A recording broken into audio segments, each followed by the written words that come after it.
두 사람이 교회에서 기도합니다. 한 사람은 지역사회에서 존경받는 사람입니다.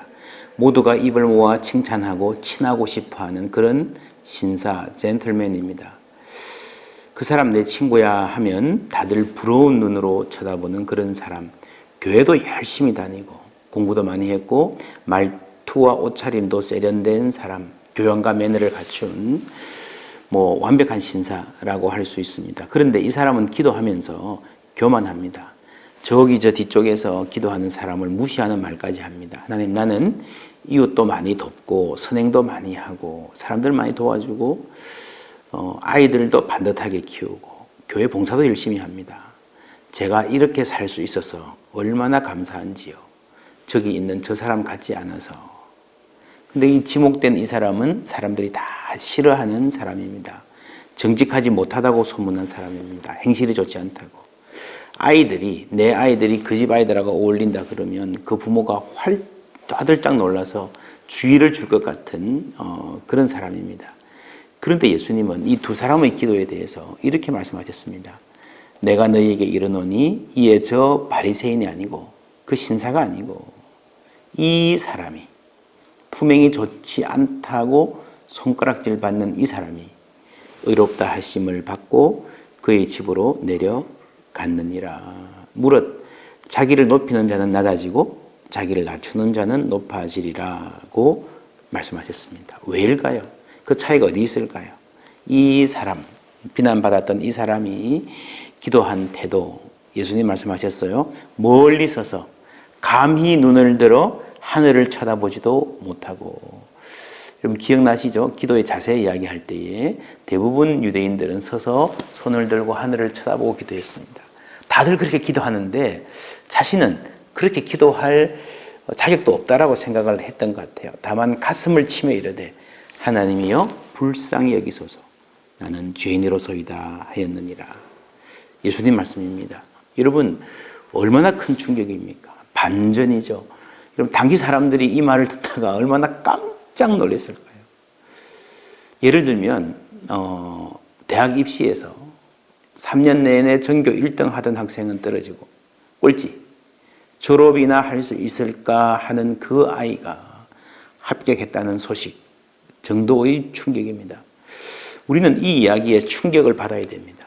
그리고 자신을 돌아보아야 됩니다. 이런 이야기를 듣고 그래 예수님 말씀이지 나 잘 알아. 내가 아는 어떤 사람 참 교만하고 느끼한 그 사람 그런 사람 이야기지 한다면요.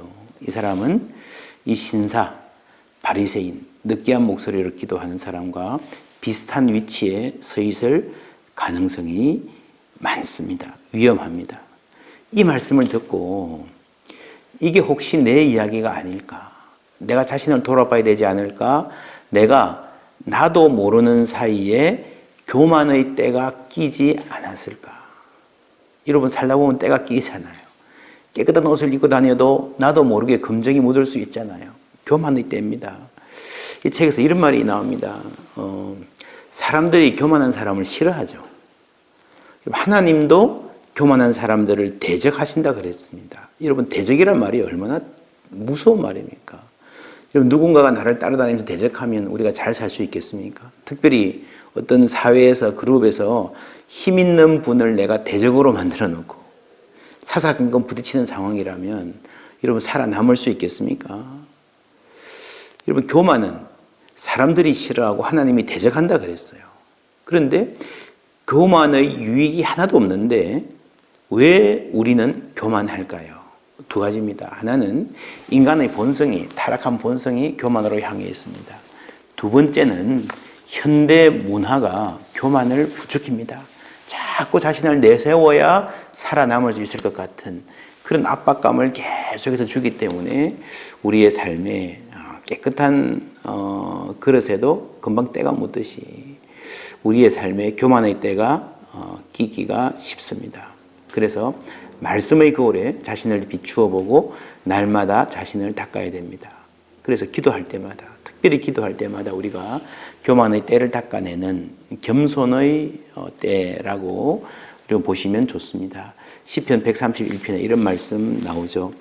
여호와여 내 마음이 교만하지 아니하고 내 눈이 오만하지 아니하오며 내가 큰 일과 감당하지 못할 놀라운 일을 하려고 힘쓰지 아니하나이다.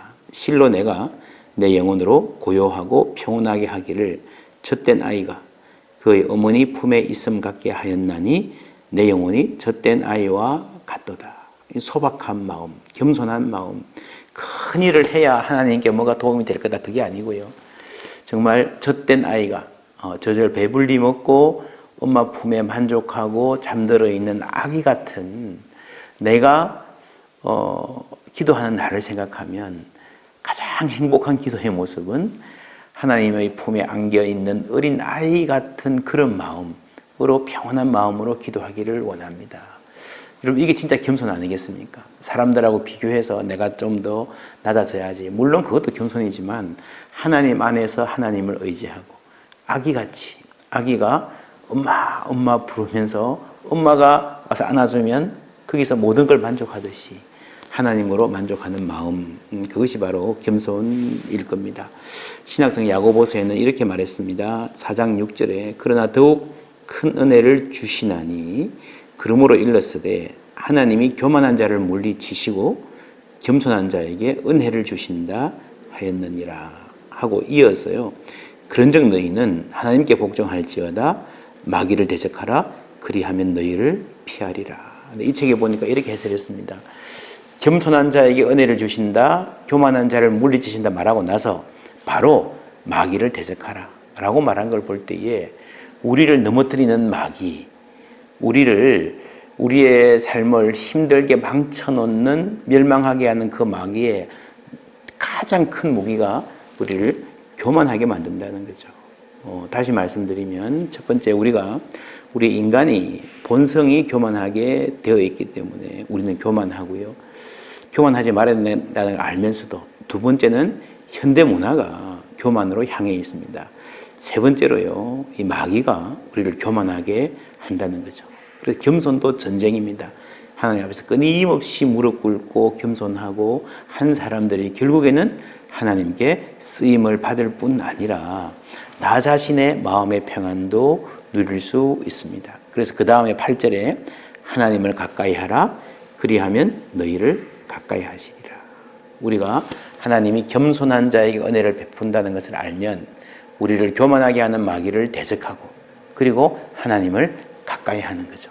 겸손한 자에게 은혜를 주시고요. 겸손한 자에게 하나님이 더 곁을 주십니다. 하나님을 가까이 다가가서 하나님 안에 안겨있는 아기와 같이 그런 평온함, 겸손한 가운데 맛보시는, 겸손한 가운데 점점 더 기도를 배워가시는 우리 모두가 되기를 바랍니다.